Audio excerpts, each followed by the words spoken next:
welcome back into the Birdland Network, where we talk all things Baltimore Orioles baseball and Major League Baseball. And today, we're back with another video in our ongoing series of the top 25 Baltimore Orioles players of all time. And we have finally broken into the top 5 with number 5. Now, what I'm looking for players that have spent at least 5 or more seasons with the Birds, have left really good indelible marks on the organization and the fans, and of course, their performance on the field had to be good, if not great, to be included in this list. And for me, number 5 is Jim Palmer. Palmer is, without a doubt, the greatest Oriole pitcher of all time. Now, I talked in my last video about Mike Messina. If he had stayed a little bit longer with the Orioles, he might be in the conversation. But he didn't, so he's not. Palmer is it. He's the guy. Greatest pitcher in Orioles history. He debuted April 17, 1965, and he spent his entire 19 seasons with the Orioles. He won 268 games. He had a .638 winning percentage, 2,212 strikeouts, 211 complete games with 53 shutouts over his career. He won 20 or more games 8 times. He won 4 in a row twice, 70 to 73, and then again from 75 to 78, with only 1974 being the exception. So 8 20-win seasons for Palmer. Incredible.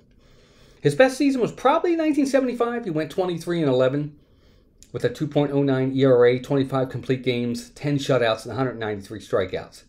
He was just, he was so dominant in his career. He was the only pitcher in World Series history to ever win a game in 3 different decades. He won a game in the 60s, he won a game in the 70s, and then he won a game again in the 80s. So he's been a part of every Orioles World Series team. Amazing.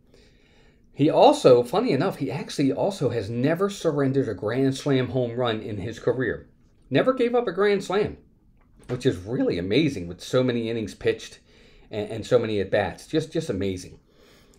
He had 6 All-Star Game appearances, 4 Gold Glove Award wins, 3 Cy Young Award wins, and of course, he's still active with the Orioles today because he calls games on the Masson Network. And of course, he was inducted into the National Baseball Hall of Fame in 1990. So there you go, number 5 for me, Jim Palmer, the greatest pitcher in Orioles history. He was just absolutely amazing in his career, and we were so lucky to have him. And there you go, number 5, Jim Palmer for me. Now it's out to you. I want to know in the comments, where does Palmer rank for you? Is he a little bit higher, maybe a little bit lower? Let me know in the comments. Other than that, we'll be back with number 4 with our next video. And until then, keep rooting for the Birds, and take care of yourselves and each other.